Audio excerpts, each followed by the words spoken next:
Hi friends, welcome to Indian Polity Answer Writing Program. So in this video, we will learn how to structure a Indian Polity answer.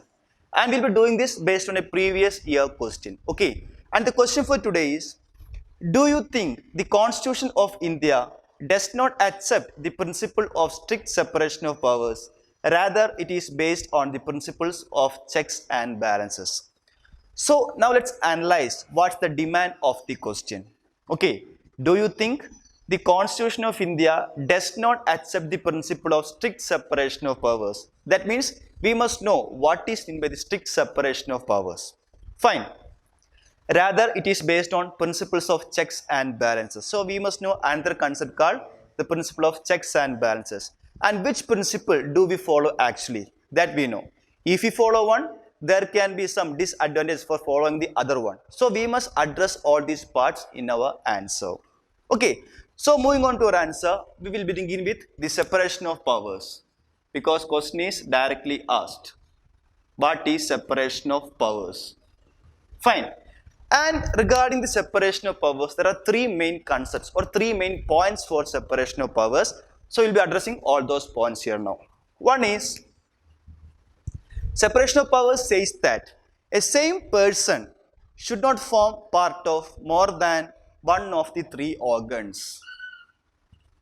See, this is not to enrich your contents, okay? Here we will learn only how to write an answer. Fine. So, when you get a question, structure it likewise. So, give a heading, separation of powers, and write your point, put the bullet point number 1, and say regarding the separation of powers. That is, same person should not form part of more than one of the three organs. See, we have three organs, that is legislature, executive, as well as judiciary. Separation of powers says that a member in one organ cannot be a member of another organ also. Example, it says that ministers should not be members of the parliament. Okay, so after writing your point, justify your answer using example. Write example and write your example here. That is, minister should not be a member of parliament or executive should not be part of legislature. Likewise, give your example. That means substantiate your answer. Fine. Then write the second point. What it says, one organ of a state should not control or interfere with the function of another organ. Write your point. That is, one organ of a state should not control or interfere with the function of another organ. Again, substantiate your answer, quoting examples. How? Judiciary should be independent from executive. Again, writing examples. So, whenever possible, try to justify your answers using examples or using constitutional provisions. That would be much better. Okay. Then you will go for the third point regarding separation of powers. It says that one organ should not exercise the function of others. Write your point. Again, what we do? Justify your answer using example. That says, minister should not have law-making power. You are writing your examples. So these are three points regarding the theory called separation of powers. So we addressed one part of the question. Now, moving on to the next theory called theory of checks and balances. Because question says that, do you think the Constitution of India does not accept the principle of strict separation of powers? Rather, it is based on the principles of checks and balances. So, we are supposed to write these two concepts. So, our next heading, theory of checks and balances. And we will define it. What is theory of checks and balances? So, what is actually theory of checks and balances? It says that here each organ of a state exercises control over other organs and prevents them from exceeding their power. That means when an organ tries to exceed its powers, then the other organs put a check on it. That's what meant by the theory of checks and balances. So again, after writing the points, we will quote some examples. Why? Because we have to justify our answer using examples or through constitutional provisions. So keep that point in your mind. For example, we can say that executives are answerable to the legislature, or we can say that the Council of Ministers, that is when a no confidence motion is passed in the Lok Sabha, the Council of Ministers has to resign. That's a good example. Or judicial review into legislative as well as executive actions. That's a good example. Or see, President is removed by the Parliament through a process called impeachment. See, President is the head of executive.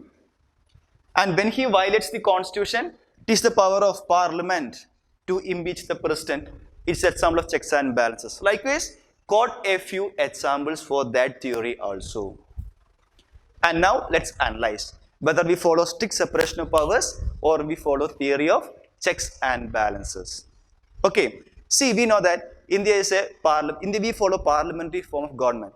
So what is actually parliamentary form of government? That is, executives are responsible to legislature. So we can say that in strict sense, separation of powers cannot be followed in our constitution. Why? Because under our parliamentary form of government, executives are also part of legislature. That is, ministers are also members of the parliament. So strict separation of powers is not possible under our parliamentary form of democracy. So we have a more biasness towards theory of checks and balances. So we must write reasons. See, there can be some reasons for anything, right? So we must write reasons.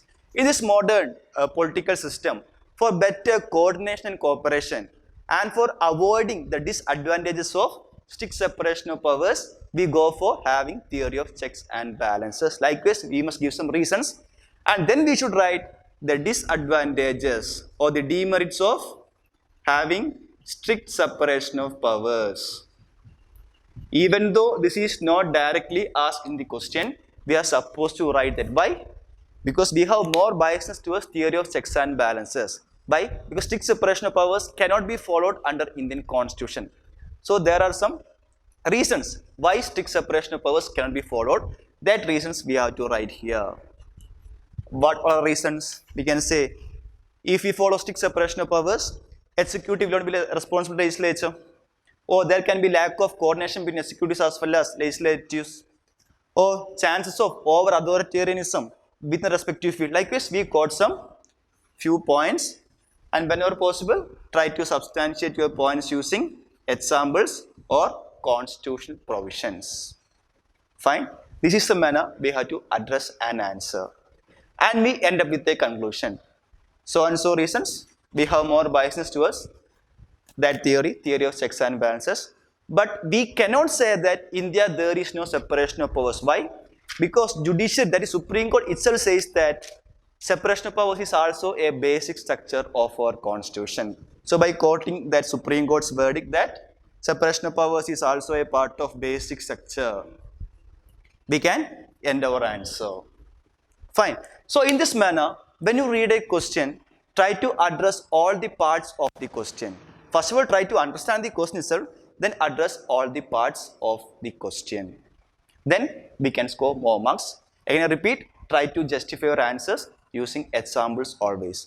And this is a 10-mark question, okay? So for a 10-mark question, UPSC provides you 2 pages. And for a 15-mark question, UPSC provides you 3 pages. And you have to write within that space provided. Fine. And that's all for the day. Thank you then. Bye.